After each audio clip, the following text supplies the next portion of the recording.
Welcome to episode number 26 of the Brave Widow Show. Today, I get to talk to an amazing young woman by the name of Alicina Wellington. And Alicina is going to share with us not only her overall story, but also some of her best tips and advice for other young widows.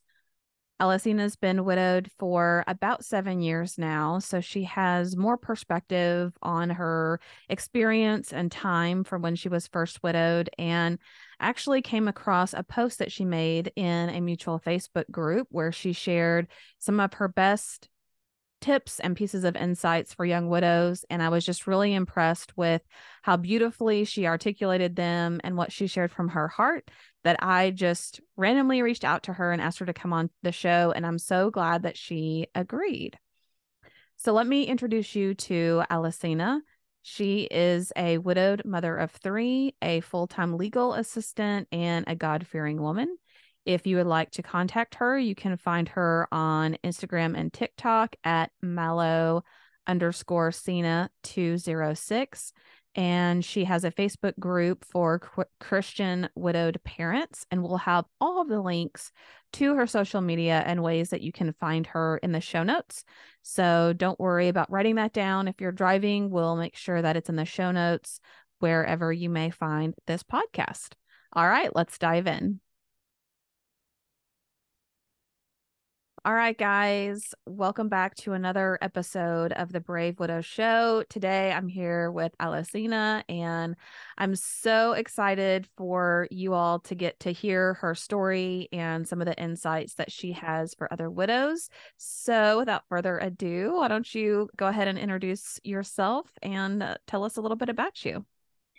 So my name is Alicina Wellington. On Facebook, I'm Alicina Masaniai. Back when I was in my mid-20s, I prayed for a husband, and I remember having this huge list of all these qualities that I wanted in my husband, and I stopped dating for 2.5 years because I was preparing myself for meeting my husband whenever he showed up.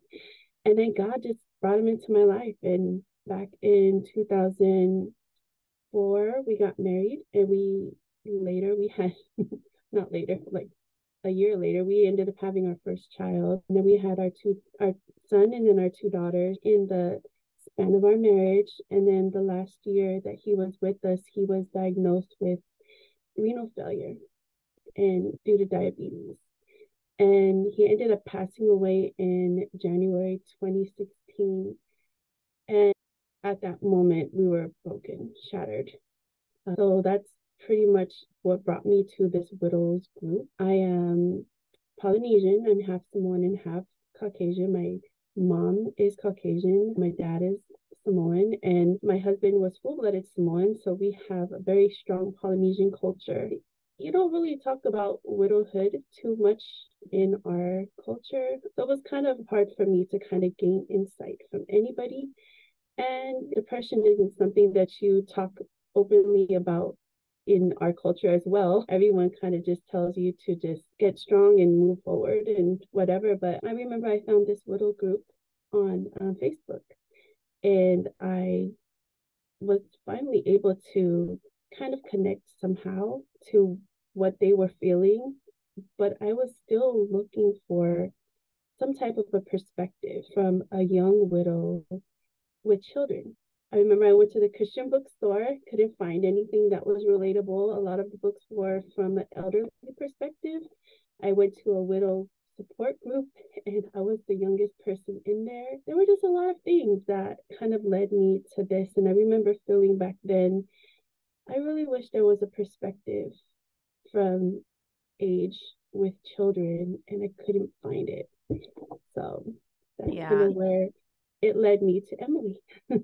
Yeah, and I'm so glad it did because you really just had shared this beautiful post in the Facebook group, and I knew immediately I had to reach out to you and see if you'd be willing to share your story and share with other young widows. So how old were you at the time that you were widowed? Remind me. I was 38. 38. Okay, yeah, I was 37. So it is really difficult to find someone who's younger widowed with, and especially with children. I think the average age now for widowhood is 59.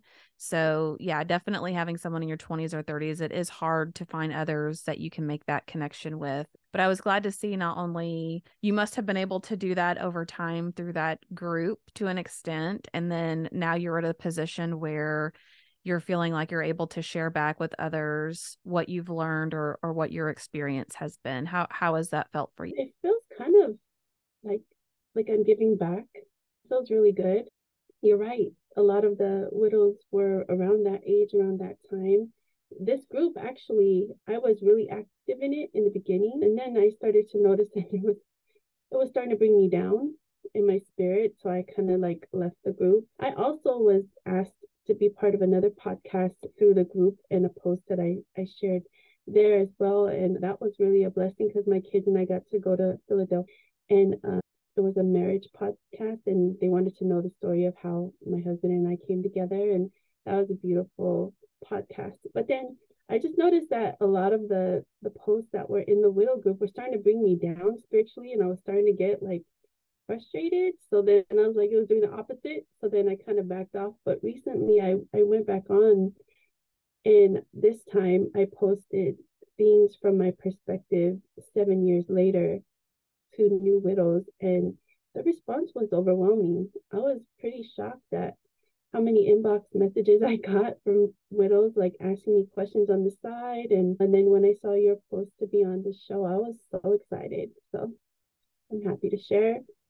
Oh, that's so great. And I'm excited to have you two being 7 years down the road because a lot of people that we talk to, they're really in their first year or two, and they're still in that phase of, I can't survive living every day like this. My life's going to feel just hopeless and miserable for eternity. For some people, it's really hard for them to envision. And even for me in the beginning, how would it be possible to have somewhat of a normal life ever again? So I think your experience and your ability to be ahead of us, having been 7 years out, looking back, it's a great opportunity for us to learn from your experience when you started to feel maybe like you had your feet underneath you, and then even some of the insights and wisdom of your experience and things that you shared in that post that really resonated with other people. I'd definitely love to give you the opportunity to talk through some of those. Oh, great. Well, I know one of the things that was really important to me was Dan and I had 3 children, and we were living in Tacoma, Washington at the moment. And when he got sick, we had talked about moving closer to Seattle, having our son go to this particular school, move closer to his parents and my parents, and all of that. So I really took a lot of the goals and the dreams that he and I had, and I kept those going even after he passed. And I feel like that kind of fueled me to keep pushing forward. Long story short, my son got into the school that we wanted him to get into. We ended up moving out here, and I bought my own house. And all of those were big deals. Like it was a big goal for us as a married couple. And I was just so blessed and thankful that we were able to accomplish that, even with him not here. But one of the things that I like, my number one tip, my first tip that I even put on there was to memorize Philippians 4:13. And it's, I can do all things through Christ who strengthens me. And I remember feeling like every time things got hard, I would just recite that in my head. I would repeat it. I can do all things through Christ who strengthens me. And I just remember that scripture because it didn't say that you can do one thing or two things. It says, I can do all things through Christ who strengthens me. And I really leaned on God through this whole time, and I still do. I wouldn't know where I would be without him. I remember there was an analogy of the way grief is. It's waves in the water. Like sometimes you feel like they're crashing down on you. Sometimes they're calm. And I really took to that analogy because I was like, man, it's so true. Sometimes you feel like you're suffocating under that water, those the crashing waves that are just pounding on you. Because I remember at late at night, I would be so heartbroken. I'll be crying, and I'm sure you know that deep, deep, deep cry that it just feels like your heart is breaking. And I would just recite the scripture over and over and over again. And somehow, like, that peace would just overwhelm me and I would be able to sleep. Another thing that I remember doing with my kids was I was starting to kind of dip into depression a little bit. And I remember just feeling down about everything. I was invited to a women's conference, and the speaker had just lost her husband, and he was on a mission trip in Africa. And I don't know exactly what happened, but I remember her sermon was about Adam and Eve and how they could have from any fruit in the garden. They could eat from any fruit, but they wanted the one that did not. And her sermon was exactly about that. She said, I have all these blessings, but I want the one thing that I can't have, and that was my husband. And so that really, really spoke to my heart because it made me think like, I still have my health. I still have my kids. I still have my job. We have a roof over our head. We have all these different things. So I turned it into an activity with my kids. We had a piece of paper. We all had our own color markers and we took turns writing. And at this time, my kids are like 9, 11, and 4. So we took a pen and we started writing, oh, we're thankful for water. Thank you that we have gas in our car. Thank you that we have fruit cups for our lunches. Thank you for the dish soap we have. Like there are people who didn't have things like that. They didn't have the ability to take a shower. They didn't have the ability to go to the store and just buy whatever they wanted. So we counted our blessings and we turned it into like a little activity. And I shared that post on there as well.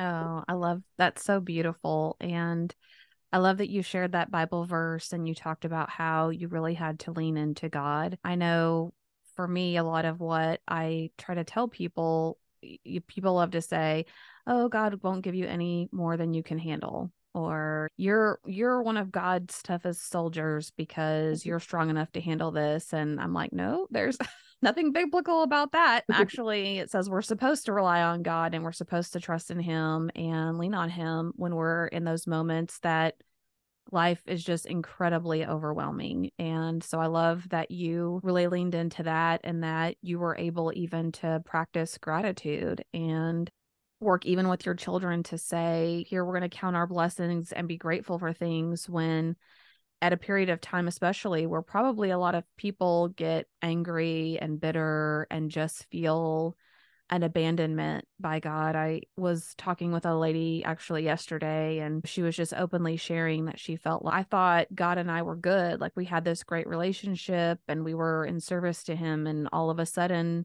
He let my spouse die. And I find myself just really questioning everything that happened. So I think those are some great insights that you've shared there.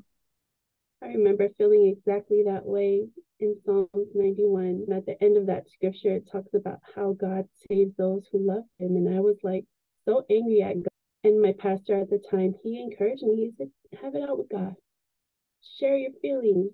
Just let it out. Like don't keep things bundled in your heart because that's just gonna do the opposite of what you need. And that actually brings me to my third point of it's okay to feel your feelings. It's okay to feel angry and upset. And like every time I felt like my husband and all of our plans, they're ending. Like there's nothing else here. It's okay to feel your feelings of being angry and upset and all of that. Just don't take that on your kids. I just feel like as a parent and as a widowed parent, you have an opportunity to, or you have a responsibility to give your kids some positive experiences. And if you ask my kids, yes, it's been tough. Yes, it's been hard, but I also did my best to try to make sure that they were heard and they were provided for. And I tried to take them out on like little trips and make new experiences and things like that. I really feel like they needed to see me strong so they could find their strength. Because if I was just laying in bed all day, yes, that's that's okay when you're a widow. That's okay if you're depressed. But I felt for me, and this is my own perspective. I'm not a professional or anything. This is just me as a mom of children. But I felt like if they saw me strong, then they would also be strong. And that actually worked. It really did work. I was encourage them to show their emotions. And I would cry in front of them. And it was okay to cry because they can tell that how much I love their dad. And it also encouraged them to cry and let their feelings out, because it would be really tough. Like those late night moments were the worst for me. Like when the kids are sleeping, the house is quiet, and then it's just you and your memories, you and your thoughts. And I remember my baby at the time, she was only 4 years old, and I would lay next to her and we would just hug on each other. And I just feel this little hand just reaching up to like touch my face to see if it was wet.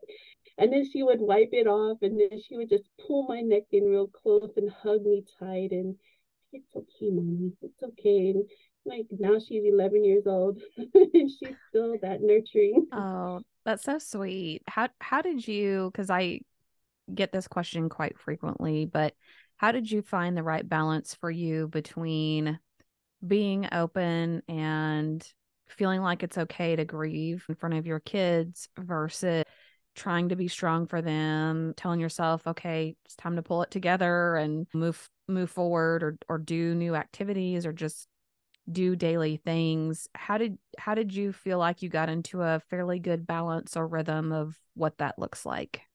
I think time did, you know, kind of help along the way. In the beginning, I couldn't do anything, but I feel like time actually helped us. We would cry a little bit less. I would have my moments of just breakdowns and stuff like that. I would have more breakdowns at night or in my car.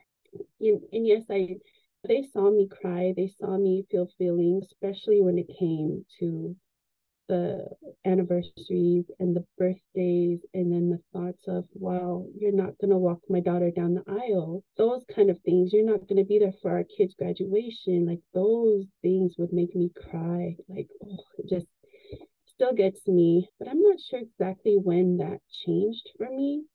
I feel like it's just everything kind of just worked itself out in a way. I don't know how to explain it. Yeah, well, I think that makes sense. And you probably, in your relationship with God, maybe had a good sense of, okay, today's a day I need to be there for my kids versus today's a day I need to be in bed for me. And I don't think there's one answer that's right for everyone, but I know that's something that typically people want to know, or they're trying to figure out to see if they're doing things, I'm going to say, quote unquote, right, which Yeah. is not always the perfect answer on, but that's really good. So at what point, if you remember, did you start to feel like, okay, I'm focusing on trying to build a new future for my family and what that looks like? I know those milestones, like you mentioned, buying a new house and all of that is very bittersweet because you're excited, but your person's not there with you to Yeah. witness that. But how long would you say it was before you started thinking, okay, I can build a new life, one that I can look forward to, and start to get your hands around that? It's interesting that you mentioned my house, because that was actually the pivoting point. Was like right when I bought that house, I felt like, well, this is starting a new chapter in my life. This is something that he and I wanted to do together, and he is not here, but it happened. And when I was able to buy this house, I was very, very blessed. And I felt like, well, now this is our new beginning. This is where they're going to see that we can do all things through Christ who strengthens us. My kids know that's my favorite scripture because I leaned on it. But I really believe that when I bought the house and I got stronger in my walk with God and all of those things, I think that that was where things started to change. I even changed churches within that time, because we were going to church in Tacoma, and then we ended up moving to a church closer to home. And I felt like all of those things were significant in this is my new chapter. This is me trying to move forward. I would never forget the past. I would never forget our beautiful marriage and the way that God brought us together. And those things are always going to be there, but I was ready to like stop being sad, and I just wanted to look forward to some good memories with my kids. And that's what we did. We just kind of changed our perspective, and we're like, okay, let's see what we can do here. And I just really wanted to have something for them, like a legacy.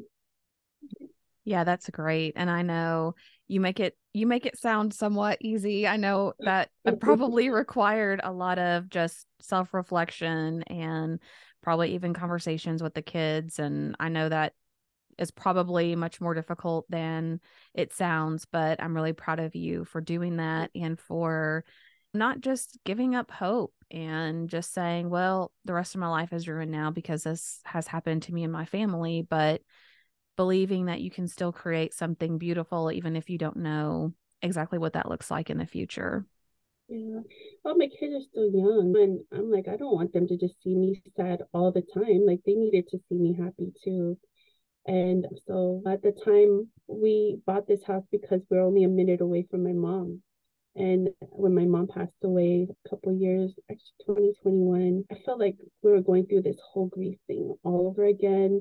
And I'm just trying to find happiness and hope. And I'm still dealing with the grief of her loss. And amongst other things, people come into your life and then they leave. And just that feeling of like all of the important people, all of the people that are important to me are in my life, and somehow they either pass away or they leave, and it's heartbreaking.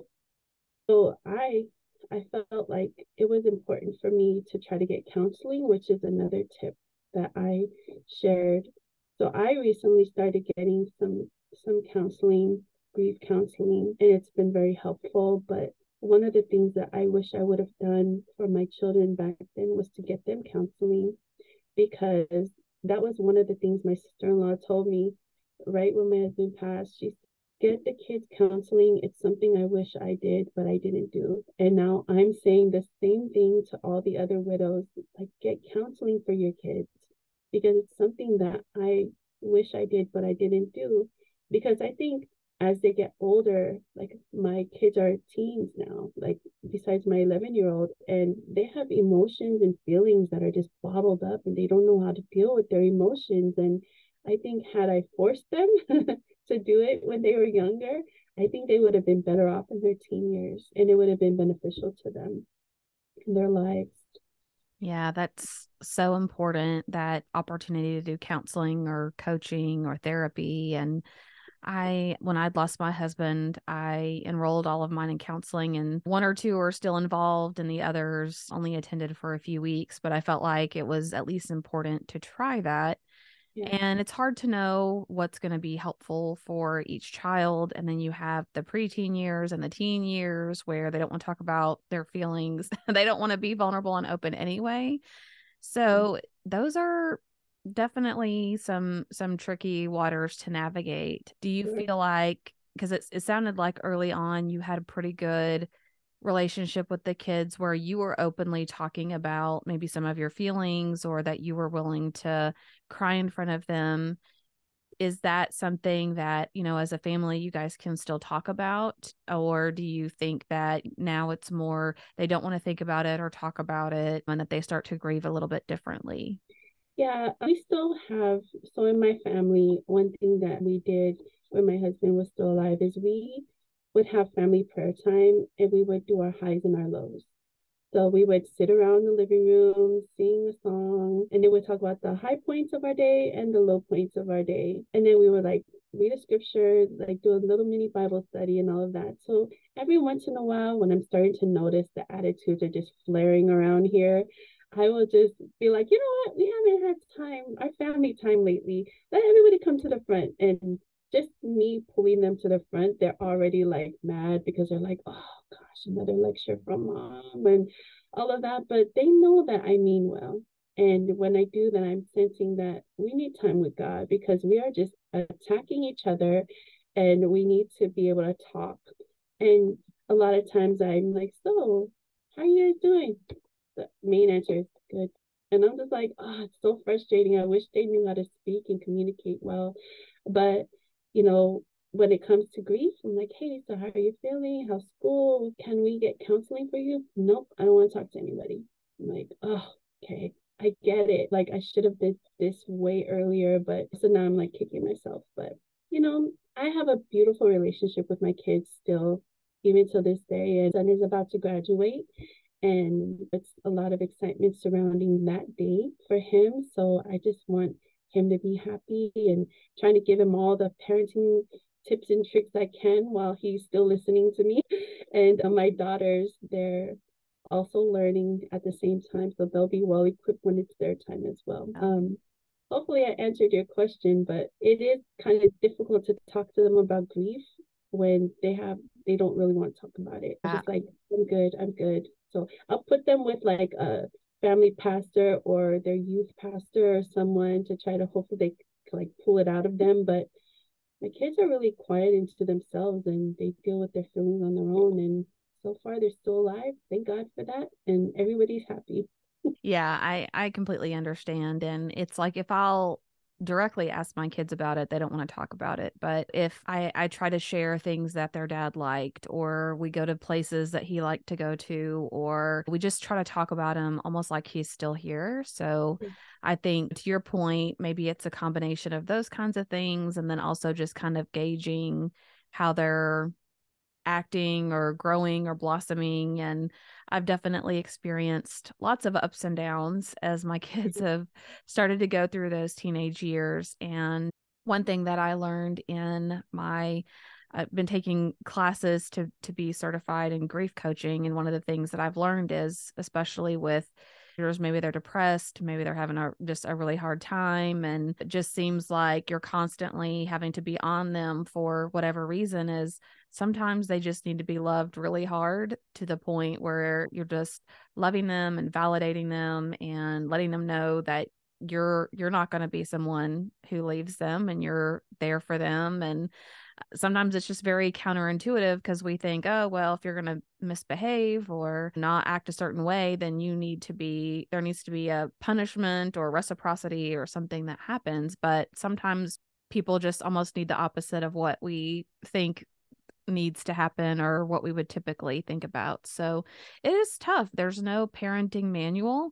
And I don't know if you've had experiences where you've kind of second guessed things that you've done as a parent. I know for me, I kind of miss having that person I would bounce ideas off of with, are we doing the right thing? Are we not? It's hard. Yeah. I've had many of those moments, and a lot of the things I'm like, man, did I mess my kids up?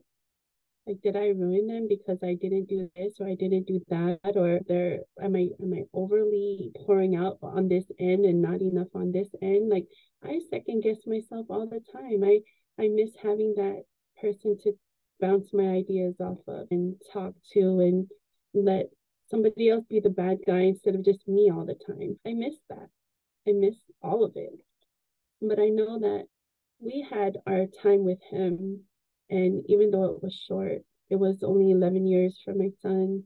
And we're just grateful and thankful for what we did learn from him because he was such an amazing man. Even to this day, people still talk about the way that he ministered and he sang and he would just encourage them and all of that. So we look at the positives of what dad used to be, like what he was to us, because it's the same thing. I try to keep the memories alive. And the reason why I do that is because I want them to have something to tell their children growing up. Oh, yeah, grandpa used to do this, or grandpa used to do that, or that was also grandpa's favorite color, or I learned how to sing this song. And one of the things that my husband did was he learned to play the keyboard using Lionel Richie's Easy on a Sunday Morning. Those were like the first keys that he learned to play on the keyboard. Well, my son learned that same way. And when I told him, like, that's the same exact way daddy learned how to play the keyboard. And my son is pretty much a split image of my husband. Like, if son had no hair, he would look exactly like his dad. And so there's a lot of like traits and characteristics of their father throughout their lives. And so whenever I see them, I'll remind them, like, oh my gosh, dad used to do that, or all of those things. So I just want his memory to stay alive. And that was one of the points that I made too in that post, was try to keep those memories alive and give yourself grace. Yeah. And I think it's important for widows out there to sometimes they have to communicate with their family and friends around them, because I love for people to talk about Nathan or to share memories or tell stories. But those people around you, sometimes they're just hesitant to bring those types of things up because I don't know if they think we just forget or what, but they don't like making us uncomfortable or sad. And the first several times it is hard, or sometimes it could be unexpected and it's hard. But if helping to encourage the people around you to talk about your person and to share memories and stories, I think is an excellent way of keeping them alive and Yeah. helping educate your kids and hopefully in the future your grandkids on what kind of a person they were. Well, what other tips or Mhm. insights do you have to share with us today? I know that I didn't go through all of them, but one thing that I did with my kids was to make new, and it was a decision that I made to make new memories. Because when somebody passes away, your time with them has an end date. And you move forward and you're like, wow, prior to this date, he's no longer with us. But I wanted to make new memories with my kids. So I took the days that were important to us and I decided to do something different with them. So like just on his birthday, we would like go and eat at his favorite restaurant, or we would go visit him at the grave. And one year, my kids they were working on a YouTube video, and they took the words of a song and switched all the words to their dad. And it was a really beautiful Father's Day tribute to their dad. And my kids have the gift of singing and playing instruments just like him. So they didn't get any of that from me. But they had the gift of changing music. I mean, even at a young age. And so they changed all the words to reflect their love for their dad. And that was one thing that they did. On Father's Day, I would make it all about I would buy them gifts. I would buy them a Nice. t-shirt. Yeah, I would do stuff like that for them. And of course I still have my dad in my life, thank God, and I have brothers and brothers-in-law. But we would always have like some kind of a family gathering or whatever. But my kids would be wearing their daddy t-shirt or whatever. And one year for Christmas I made a t-shirt. I mean made pillows out of my husband's t-shirts. This was their first Mm. Christmas, and I sprayed it with his cologne. And when they opened it, I took a quick little 1 minute video, and that video went viral of their dad. And they were like, oh my gosh, it smells like daddy. Little things like that for their first Christmas. I think one of the biggest things that the probably the last tip I'll share is to just give yourself grace. It's a tough time, and sometimes we're so hard on ourselves because we're thinking that we need to be a certain way. But I remember this one time, it was Teachers Appreciation Week at my kids' private school.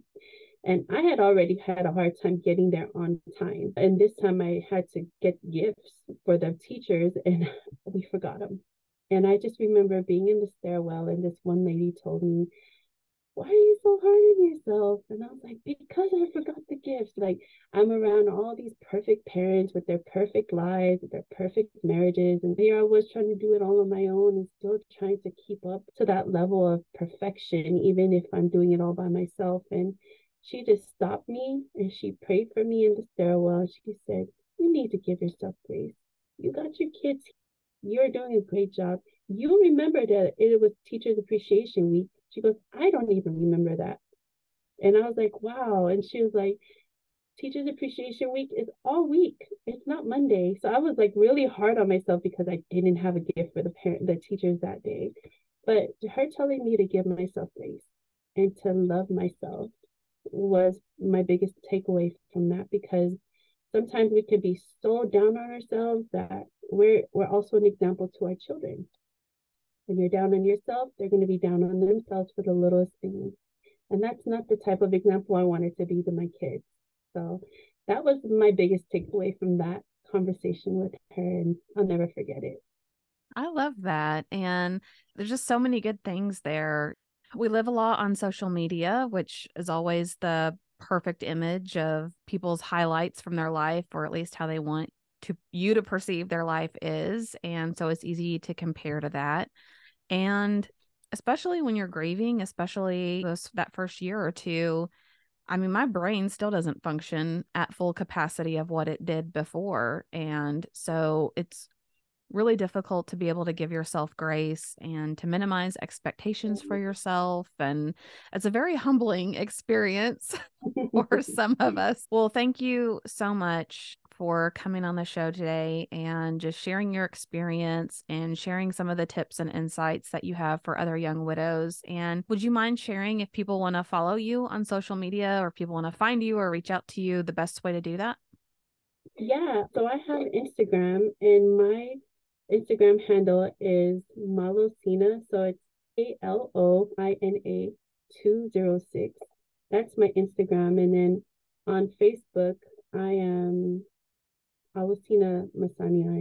So, and I also had started a Christian widowed parents group 2 years ago. And that's Oh, also on Facebook. So they can search for exactly that and do a little questionnaire, and then I can accept them into the group. But it's called Christian Widowed Parents. And I have some old videos that I shared about giving yourself grace, about having enough grit and things like that. And like some old videos that I did just from home, nothing special.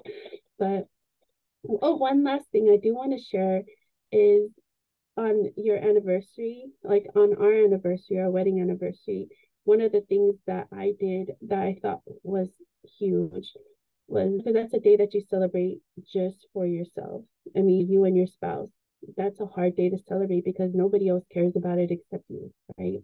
So I remember walking to work one morning and I was just talking to like God, and I was like, man, I'm just not happy. I felt so depressed going to work that first anniversary, and I just kept thinking, what would he have done for me? Like, what would he have done for me? So then, like a mani pedi or go get your hair done, like those were things that I could hear him saying. He just wanted me to be happy. So on those days, that's your own day to treat yourself if you can do it. And that's what I do. Or I just go spend time with my kids because they love me, they love being around me. yeah. I like the idea of doing something for yourself without the kids, but that's just me. Yeah, I yeah. like those I feel days. like I do that all the time. So because now nobody wants to drive around with me. So Yeah. Yeah. Well, thanks again for sharing that. And for everyone listening, we'll make sure that we have links to how you can find Elisina in the show notes as well. So don't worry about trying to remember that or writing it down. You can always find links to that in the show notes. well, thank you for having me. I really appreciate it.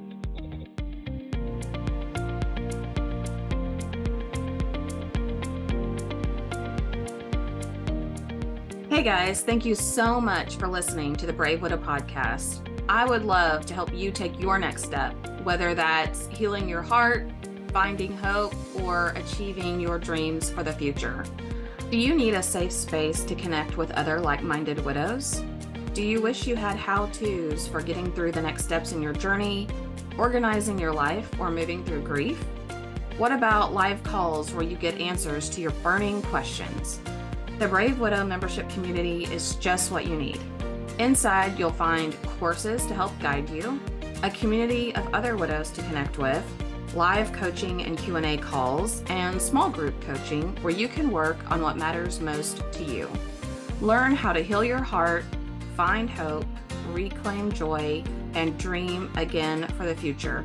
It is possible. Head on over to bravewidow.com to learn more.